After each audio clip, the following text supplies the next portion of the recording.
Palais.com. Le consulat américain aurait restauré le visa d'entrée aux États-Unis du candidat Moïse Jean-Charles. Celui-ci a de son côté probablement garanti qu'il ne conduira pas ses manifestants devant l'ambassade américaine à Tabar, Port-au-Prince. En tout cas, qu'il ne créera pas de problème de ce côté. Voilà donc une démonstration parfaite que la situation actuelle doit se résoudre par la négociation. Sinon, tout se conjugue actuellement pour que l'on revienne au même blocage de décembre 2015, qui a débouché sur l'annulation de la présidentielle d'octobre 2015 pour fraude et sa reprise le 20 novembre 2016 écoulé, mais avec des résultats préliminaires qui mettent à nouveau mal à l'aise une grande partie de la classe politique, mobilisent des manifestations quotidiennes dans les rues de la capitale et divisent les organismes nationaux d'observation électorale qui interviennent désormais dans le débat davantage selon leur orientation idéologique et sociale que sur la base de leur travail réel d'observation.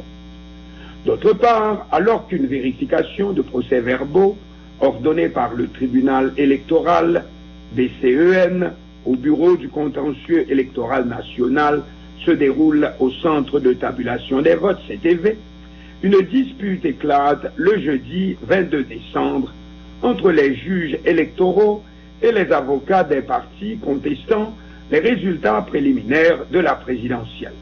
Depuis, les avocats ne remettent plus les pieds.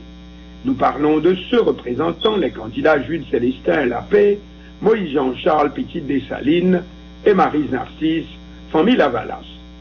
Résultats préliminaires en question qui donnent une avance pratiquement irrattrapable, 55,6%, au candidat Jovenel Moïse, poulain de l'ex-président Michel Martelly, et apparemment bénéficiant jusqu'ici de la préférence de la communauté internationale, Washington et Union européenne. Tout le monde, y compris cette dernière, la communauté internationale, se plaît à dire que les contestataires perdent leur temps et que rien ne changera dans les résultats quoi qu'on fasse. Impossible par conséquent de ne pas en déduire que la décision des avocats de ne pas revenir aux séances de vérification si les juges électoraux ne reviennent pas sur leur décision de limiter leur accès direct aux procès-verbaux analysés, que cette décision n'est pas sans rapport avec ce dernier point, l'avance irrattrapable du candidat PHTK. Quoi qu'on fasse, rien ne changera, d'où conclusion, c'est un coup d'État de facto. Déclaration de l'ex-sénateur de Famille-Lavalas, Yvon Feuillet, rapporté par le Nouvelliste. Aussi, que faire? Revenir à la conjoncture de décembre 2015, contestation tous azimuts, et d'abord dans des manifestations long playing, y compris devant les ambassades américaines et autres, comme l'avait suggéré le candidat Moïse Jean-Charles, jusqu'à son affaire de visa suspendue par le consulat des États-Unis, puis restaurée. Annulation éventuellement du scrutin du 20 novembre pour ordonner l'organisation encore une fois de nouvelles élections. Mais cette fois, il y a un hic. Et comment remplacer le président provisoire de la République, Jocelyn Privert, qui entend remettre son tablier le 7 février 2017 et rien d'autre. Cette fois, il n'y a plus de porte de sortie. No way out. Toutes les alternatives ont déjà été explorées, épuisées. Notons que ce n'est pas accordé un blanc-seing à aucun camp en arrivant à une telle conclusion. Il est certain qu'il y a eu quelque part ce qu'on appelle un coup fourré, une fourberie. Mais en même temps, c'est que l'opposition n'a pas été à la hauteur de la situation. Comment avoir accepté d'y aller avec les mêmes règles du jeu? Comme dit le créole, vagabond calnamereng, sale prend ses pales. Mais il s'agit d'un pays, d'une nation, et une nation avec une grande histoire. Aussi faut-il en sortir sans perdre la face. Et la seule façon d'en sortir, sans continuer d'aliéner notre dignité, sans se laisser imposer une solution de l'extérieur, c'est dans une négociation entre les forces politiques en présence, entre les fils et les filles du pays. Bien entendu, ce n'est pas facile. Quand on pense qu'il n'y a pas que les présidentielles qui soient en jeu, mais aussi des tendances parlementaires marquées et pressées elles aussi de tirer les marrons du feu. Mais c'est un carrefour, 4 chemins, un corridor sans autre issue, parce que, surtout, personne ne peut nier que les problèmes que le pays aura à confronter, à affronter ces 5 prochaines années dépassent les capacités d'un seul élu, d'un seul camp, et que ce n'est même pas trop si jamais ils décidaient de mettre leurs forces en commun. Bref, un défi pour lequel nous ne sommes pas trop nombreux, quand bien même tous ensemble on déciderait de tenter de le relever. Après quoi nous pouvons, comme André Gide, nous écrier « Et toi, Nathanaël, jette ce livre », espérant que tout aura été dit, que l'intérêt de notre pays est vraiment ce qui nous importe le plus. Oui, seule solution, et la seule qui soit nôtre, et nous épargne ce que nous avons voulu éviter. Rappelons-nous tous ces derniers mois, c'est-à-dire le dictat de l'étranger, seule solution, négociation. Bien sûr, négociation ne signifie abdication, ni d'un côté, ni de l'autre. Paulapalais.com. Bonjour, et maintenant c'est le monde au quotidien avec Elsie. Le monde va mal. Bonjour, le monde va mal. C'est un article de l'hebdomadaire Jeune Afrique, publié le 22 décembre 2016. Et cet article est de Béchir Ben Yamed. Qui est-il? Béchir Ben Yamed a fondé Jeune Afrique. Il l'a fondé le 17 octobre 1960. Ça se passait à Tunis. Et actuellement, il est président, directeur général du groupe Jeune Afrique. Donc, le monde va mal. Tel est le titre de cet article dans lequel on lit ceci.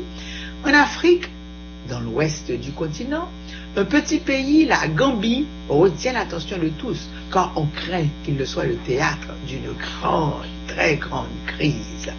À sa tête se trouve depuis 22 ans un président, Yahya Jammeh, fantasque, imbu de lui-même, imprévisible, un émule de Mouammar Kadhafi. Mais, à la différence du Libyen, Yahya Jammeh se soumettait à des élections présidentielles qui s'arrangeaient évidemment pour remporter régulièrement. Mais voici que la dernière, qui s'est tenue le 1er décembre, eh bien, a fait tout le monde s'étonner. Tout le monde, lui le premier, s'attendait à ce qu'il soit déclaré élu, comme d'habitude. Eh bien, à l'étonnement de tous, la commission électorale a statué, chiffre à l'appui, qu'il avait été largement battu. L'opposition s'était rassemblée autour d'un candidat unique, Adama Barrow, qui a été déclaré président élu. À la stupéfaction générale et à la consternation de son entourage, Yahya Jammeh a reconnu publiquement sa défaite, félicité le gagnant et déclaré qu'il céderait le pouvoir.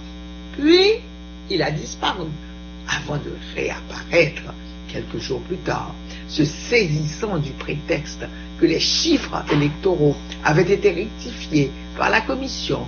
Il a déclaré que le président élu c'était lui, Yahya Jammeh.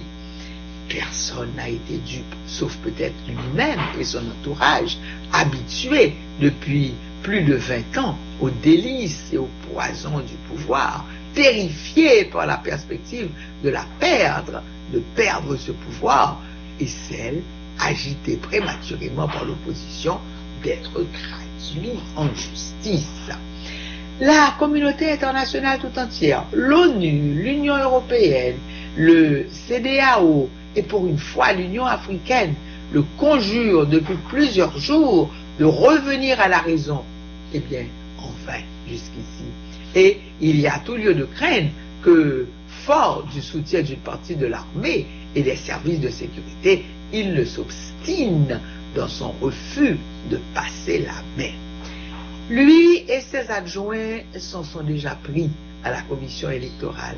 La crise ainsi ouverte fait craindre que le recours à la force n'apparaisse à la CEDEAO comme nécessaire pour obtenir au prix de pertes humaines, le départ d'un dictateur et de sa clique. Le plus grave est que Yamé n'est que la caricature poussée à l'extrême du refus de l'alternance. Plusieurs chefs d'État africains l'ont érigé en règle de vie et se maintiennent au pouvoir indéfiniment, n'hésitant pas à truquer les scrutins lorsqu'ils sont obligés de les tenir. Quand donc apprendront-ils que de même il y a un commencement, le pouvoir a une fin?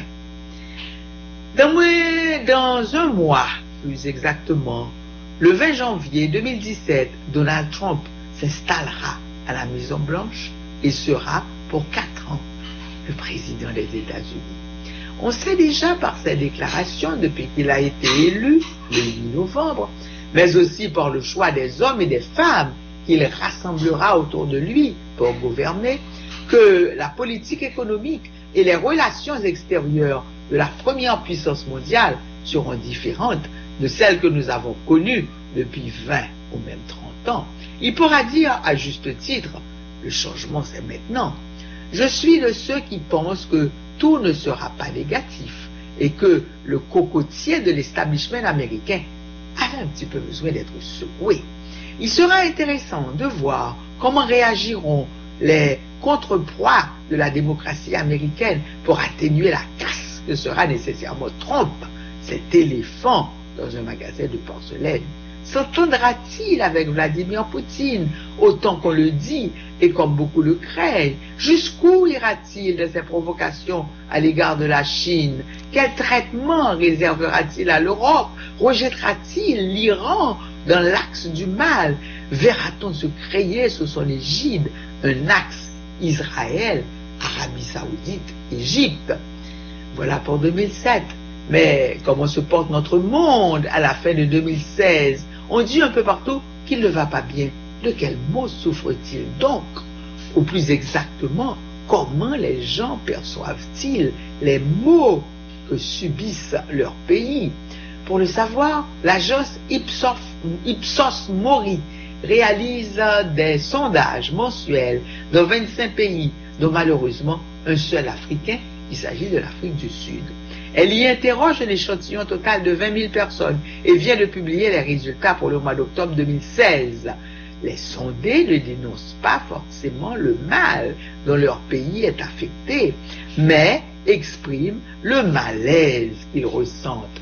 L'agence estime que les 25 pays qu'elle a sélectionnés sont un concentré du monde de sa diversité et que l'échantillon de personnes interrogées est représentatif de chaque pays. À la question, pensez-vous que votre pays va dans la bonne direction? 61% des personnes interrogées à l'échelle mondiale répondent par la négative et 39% seulement estiment que leur pays est sur la bonne voie. Si l'on passe du général au particulier et qu'on analyse les réponses pays par pays, on obtient le résultat présenté dans un graphique qui dit, comme on peut le constater, que les 3 pays où la population est la plus optimiste se trouvent en Asie. Il s'agit de la Chine, de l'Arabie Saoudite et de l'Inde. Le pessimisme est à son comble en Afrique du Sud, 82%, au Brésil, 84%, et en France et au Mexique, 89%. Voilà, et bien c'était donc l'essentiel de cet article intitulé « Le monde va mal », article rédigé par Béchir Benyamed. Olapalais.com